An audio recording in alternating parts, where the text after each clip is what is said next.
एक जंगल में लूसी कबूतर, छोटू तोता और टूनी गौरैया बहुत अच्छी सहेलियां थी। पर उनके माता पिता जिंदा नहीं थे, इसीलिए वे तीनों हमेशा उदास रहा करती थी। एक दिन टूनी गौरैया ने अपनी सहेलियों से कहा, हम भले ही एक दूसरे की जितनी भी सहायता कर ले, पर हर दिन किसी न किसी संदर्भ में हमें माता पिता की कमी का एहसास होता है। अपने जंगल में बाकी सभी पक्षियाँ अपने माता पिता के साथ बहुत खुशहाल जिंदगी जीते हैं, पर हम तीनों को ही भगवान ने माता पिता के साथ रहने की खुशी क्यों नहीं दी, मेरी समझ में नहीं आता।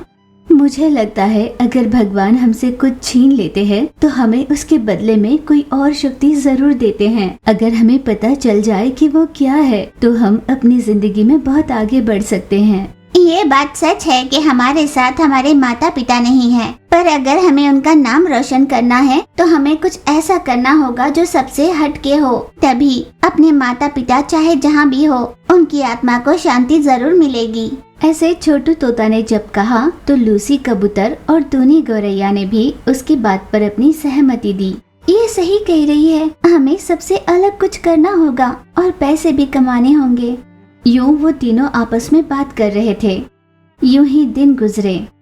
एक दिन हर रोज की तरह तीनों सहेलियां लूसी कबूतर, छोटू तोता और टूनी गौरैया आहार की तलाश में जंगल में उड़ रहे थे। कुछ दूर उड़ने के बाद टूनी गौरैया को कहीं पर बहुत सारी मशरूम्स उगी हुई दिखी। टूनी उन्हें देखकर इतनी खुश हुई कि तुरंत उनके पास जा पहुंची। टूनी गौरैया के चेहरे पर अचानक से आई उस चमक को देखकर, अरे क्या बात है दोस्त, हर समय मुंह लटका कर रहती हो, पर अचानक तुम्हारा चेहरा यूँ खुशी से चमक रहा है, क्या बात है? दोस्तों, मुझे कुछ उपाय सूझा है। कोई भी बिरयानी सुनता है तो उन्हें नॉन वेज ही याद आता है ना? क्यों न हम मांसाहार बिरयानी की जगह मशरूम बिरयानी बनाएं? तब जो शाकाहारी भी होंगे ना, तब वो भी बिरयानी का मजा ले पाएंगे। टूनी के इस नए सुझाव पर लूसी और छोटू तोता ने भी हामी भरी। फिर वे तीनों सहेलियां बिरयानी के लिए होटल बनाने में लग गए। जब लूसी कबूतर और छोटू तोता इस काम में लगे हुए थे, तब चीचू कौवा ने उन्हें देखा। लगता है इन सभी ने मिलकर कुछ बड़ा सोचा है, पर मेरे यहाँ रहते हुए भला कोई और आगे कैसे बढ़ सकता है? ये सोचकर चीचू कौवा ने खिड़की से झांक कर देखा तो टूनी गौरैया मशरूम की बिरयानी बना रही थी। अरे वाह, अगर ऐसी बिरयानी रही तो मैं खुद यहाँ पर 3 समय का भोजन करने आ जाऊँ। हाँ, पर जैसे मुझे लग रहा है जंगल के किसी और पक्षी को ना लगे, क्योंकि इन तीनों सहेलियों ने मिलकर मुझे कई बार बेइज्जत किया है। अब मुझे कुछ ऐसा करना होगा, सारी पक्षियाँ इन्हें जंगल से बाहर कर दे हमेशा के लिए। उसी शाम तीनों सहेलियों ने मिलकर अपने होटल के उद्घाटन की दावत रखी। मेरे शाकाहारी दोस्तों के लिए चिकन बिरयानी का स्वाद मशरूम बिरयानी में लाने की हम तीनों सहेलियों की ये कोशिश है। खासकर इसी सोच के साथ हमने ये होटल शुरू किया है। आशा करते हैं आप सबको ये पसंद आएगा। फिर लूसी कबूतर और छोटू तोता सभी के लिए मशरूम बिरयानी लाने के लिए रसोई की ओर चले। चीचू कौवा ने उस बिरयानी में पहले से ही बेहोशी की दवाई मिलाई थी और जैसे ही उन सभी ने बिरयानी खाई वो बेहोश हो गए। तब वहाँ पर चीचू कौवा हंसते हुए आई।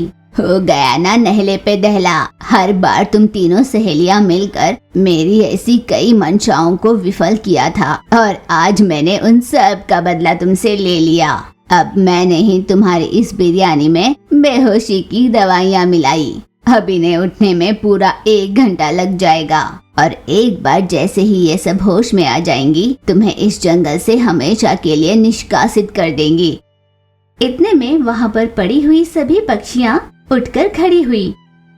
अरे ओ चीचू, हमने सोचा पिछले इतने दिनों में तुम्हें थोड़ी तो अक्ल आ ही गई होंगी, पर नहीं, तू तो टस से मस नहीं हुई। तुम्हें बिरयानी में बेहोशी की दवाई मिलाते हुए मैंने देख लिया था। तुम्हारा भांडा फोड़ने के लिए ही मैंने ऐसा नाटक करवाया सभी से। हम सब ने वो बिरयानी नहीं खाई जिसमें तुमने दवाई मिलाई थी, बल्कि इन तीनों सहेलियों ने बड़े प्यार से हम सब के लिए जो मशरूम की बिरयानी बनाई थी ना, हमने वो खाई है। ऐसी दुष्ट सोच रखने वाली तुम्हें इस जंगल में रहने का कोई हक नहीं। चुपचाप यहाँ से हमेशा के लिए चली जाओ। मैं आज के बाद ऐसा कुछ नहीं करूँगी। मैं मेहनत कर पैसे कमाऊंगी। मैं सारे बुरे काम छोड़ दूंगी। मुझे इस जंगल के अलावा और कोई जगह नहीं पता। रहने दो दोस्त, अगर कोई अपनी गलती ना माने तो वो गलत, लेकिन अपनी गलती मानकर अगर कोई पश्चाताप कर रहा हो तो उसे माफ कर दूसरा मौका देना सही होगा। अब से चीचू कौवा भी हमारे साथ ही रहेगी। आज के बाद हम 3 नहीं बल्कि 4 सहेलियां होंगी। ये कहकर लूसी कबूतर, छोटू तोता और टूनी गौरैया ने चीचू को अपने में शामिल कर लिया। उस दिन से अपने मशरूम बिरयानी के होटल को बहुत अच्छे से चलाने लगे। मही नाम की चील अपनी कार में सवार कहीं जा रही थी। रास्ते में उसने देखा किसी होटल के सामने लंबी कतार लगी है। भला यहाँ इतनी लंबी लाइन क्यों लगी है? आगे भी तो बहुत होटल हैं। ऐसा भी क्या स्पेशल होगा यहाँ? ये सोचती हुई वो कार से बाहर निकली।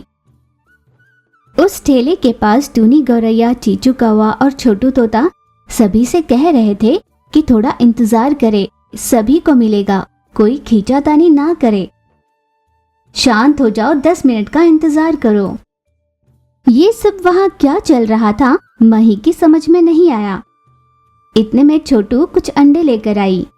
वहीं खड़ी आलू काट रही टूनी ने कहा, चलो चलो सभी हाथ बटाओ काम में, खाना बनाना शुरू करते हैं। फिर वे सभी मिलकर आलू को चिप्स की तरह काटने लगे। फिर उसे पकाने की तैयारी करने लगे। चीचू ने गैस का चूल्हा जलाया और कढ़ाई में तेल डाला। तेल जैसे ही गर्म हो गया, उसमें आलू डाले गए और उसे फ्राई किया गया। उसी में कुछ देर बाद उन्होंने अंडे फोड़कर डाले।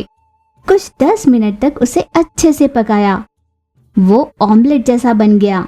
फिर उस बने हुए ऑमलेट को टुकड़ों में काटकर प्लेट में परोसा गया। यूं सभी प्लेटों को तैयार कर वहां पर खाने आए ग्राहकों को पैसे के बदले प्लेट्स दे रहे थे। मही ने भी वहां पर आकर उस ऑमलेट को चखा। उसे उसका स्वाद बहुत पसंद आया। अरे वाह, ये ऑमलेट तो बहुत ज्यादा स्वादिष्ट है। लगता है इस गांव का स्पेशल है ये। यूं मही ने ऑमलेट की खूब तारीफ की।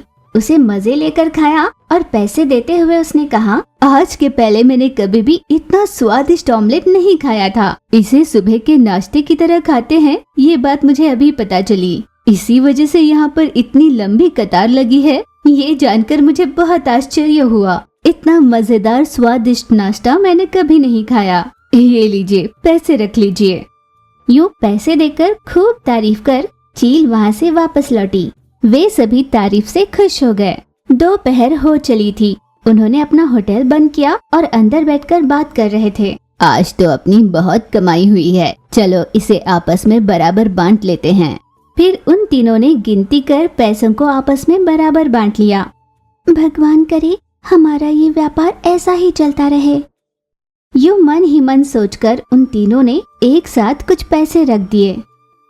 चीचू ने उनसे कहा, चलो अब अस्पताल चलते हैं। उन तीनों ने मिलकर जो पैसे निकाल कर रखे थे उसे साथ में लेकर वे तीनों अस्पताल पहुंचे।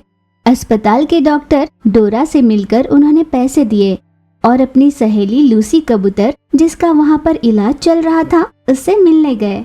दोस्त, हमने फीस जमा कर दी है, अब तुम्हें चिंता करने की कोई जरूरत नहीं। अब तुम्हारा ऑपरेशन हो जाएगा और फिर हम तुम्हें घर ले जाएंगे, ठीक है? तुम्हें किसी भी तरह की चिंता करने की जरूरत नहीं। जानती हो तुम्हारा होटल कितना अच्छा चल रहा है। तुम जो करना चाहती थी ना, वो हम सब ने मिलकर कर दिया है। यूं लूसी की हिम्मत बांधने की कोशिश करने लगी थी टूनी। दोस्तों, तुम सभी मेरे सच्चे दोस्त हो। मुझ जैसी अकेली जिसका दुनिया में कोई नहीं था। मैंने सोचा मैं तो मर ही जाऊंगी, पर मेरी बीमारी के बारे में जानकर तुम सब ने मिलकर मुझे अस्पताल में दाखिल किया। अब मैं खुद के लिए नहीं, तुम सबका ऋण चुकाने के लिए जिंदा रहना चाहती हूँ। ये कहकर भावुक होकर लूसी रोने लगी। तुम्हें घबराने की कोई जरूरत नहीं, हम हैं ना तुम्हारे साथ। उससे मिलकर जैसे ही तीनों सहेलियां बाहर आई, सुनिए, इस तरह इंजेक्शन देकर आप कितने दिनों तक उन्हें बचाना चाहेंगी? एक साथ सारे पैसे जमा कर देंगी तो 2 दिनों में उनके ऑपरेशन की तैयारी कर देंगे, वरना कब क्या हो जाए कोई भरोसा नहीं। सभी डॉक्टर से सहमत हुए। फिर अपने घर लौटकर तीनों इसी विषय में बात करने लगे। हम सुबह के समय तो यहाँ पर ठेला लगाते हैं, अब दोपहर और शाम में भी हम आस पड़ोस के गांव में ये ठेला लगाएंगे। तुम सबने मोबाइल कैंटीन के बारे में तो सुना ही होगा ना। अब हमें एक बड़ी सी गाड़ी का इंतजाम करना होगा जिसमें हम स्पेशल आलू ऑमलेट बनाकर बेचा करेंगे। तय किए मुताबिक उन्होंने एक गाड़ी का बंदोबस्त किया और मोबाइल कैंटीन के नाम से जगह जगह घूमकर ऑमलेट बेचने लगे। हर जगह उनके ऑमलेट की सराहना होने लगी।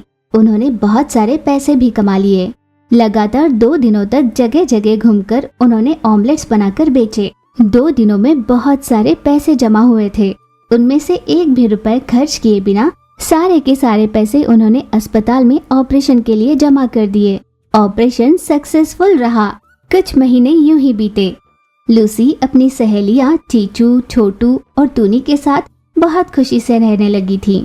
दोस्तों, तुमने मेरे व्यापार को बहुत अच्छे से बढ़ाया, मेरे व्यापार में इतने ग्राहक बढ़ाए, मेरा ऑपरेशन करवाया। मैं तुम्हारी आभारी रहूंगी दोस्तों। सभी दोस्तों ने उसे चुप कराते हुए कहा कि ये दोस्तों का फर्ज था। तब से वे सभी साथ में व्यापार कर खुशी से रहने लगे।